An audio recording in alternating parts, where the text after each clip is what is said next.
मैं प्रमोद वेदालंकार अपने YouTube channel Sanskrit पथ प्रदर्शक में आप सभी लोगों का हार्दिक स्वागत करता हूं।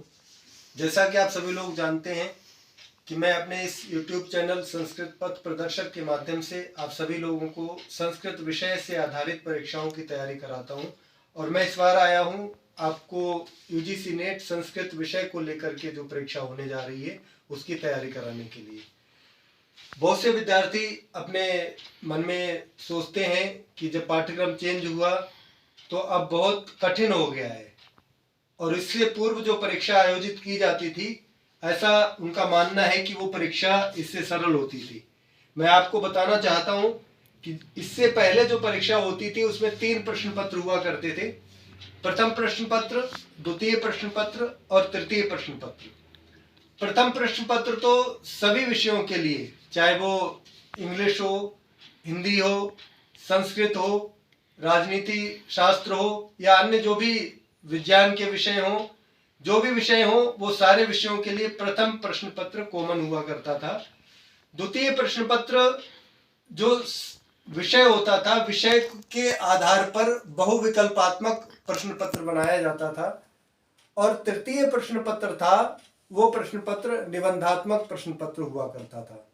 अब पैटर्न चेंज हुआ है, अब केवल 2 प्रश्न पत्र होते हैं।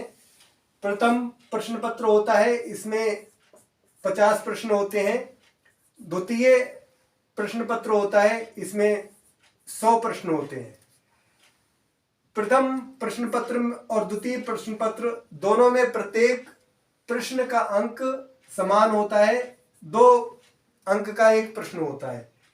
इस तरह से टोटल जो मार्क्स होते हैं, जो टोटल अंक होते हैं वो 300 होते हैं।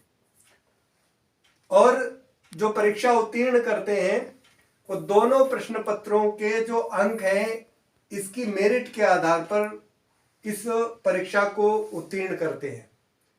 अब हम बात करते हैं संस्कृत विषय जो UGC में आता है। संस्कृत विषय UGC में संस्कृत सामान्य संस्कृत 25 कोड जिसका पाठ्यक्रम हम आपको बताएंगे और उस पाठ्यक्रम के आधार पर हम आपको UGC नेट परीक्षा की तैयारी कराएंगे। और जब आप पाठ्यक्रम के आधार पर तैयारी करेंगे तो निश्चित रूप से आप इस परीक्षा को उत्तीर्ण कर सकते हैं। अपने मन से आप ये भार जो आपके मन में है कि बहुत पहले प्रश्न पत्र आसान हुआ करता था और अब प्रश्न पत्र कठिन हो गया है, ऐसा नहीं है।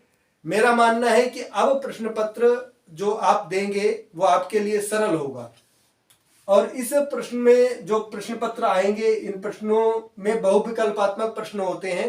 एक प्रश्न के 4 उत्तर दिए होते हैं, उन चारों उत्तरों में से आपको एक चयन करना होता है और उस प्रश्न पत्र में उस अंक के आधार पर जो चयन किया है उसके आधार पर आपको अंक प्राप्त किए होते हैं। इस प्रश्न पत्र में किसी भी प्रकार की नेगेटिव मार्किंग नहीं होती है, इसलिए कभी भी आप अपने मन में ये ना लाएं कि प्रश्न आप छोड़ देंगे। अगर आप प्रश्न छोड़ते हैं तो इससे आपको ही नुकसान है, क्योंकि उस प्रश्न का आपको कोई भी अंक नहीं दिया जाएगा। अगर आप उस प्रश्न को सोल्व करते हैं, आपको नहीं आता है, फिर भी आप सोल्व करते हैं, तो अगर आपका आंसर करेक्ट हो गया तो आपको उसमें 2 अंक मिल जाएंगे, कोई नेगेटिव मार्किंग नहीं होगी। और अगर आप उस प्रश्न को छोड़ देते हैं तो आपको उस प्रश्न का कोई भी अंक नहीं मिलेगा। इसलिए कोई भी प्रश्न चाहे आपको आता है या नहीं आता है, आपको छोड़ना नहीं है। आपने जितने भी सारे जो प्रश्न हैं, 150 प्रश्न होंगे दोनों प्रश्न पत्रों में, आपको सारे 150 प्रश्नों के जवाब देने हैं। तो निश्चित रूप से अगर आप अच्छी भली भांति तैयारी करते हैं, हमारी कोशिश रहेगी हम आपको अच्छी तैयारी कराएं और उस तैयारी के आधार पर आप इस परीक्षा को उत्तीर्ण करें। आपको बहुत बहुत शुभकामनाएं।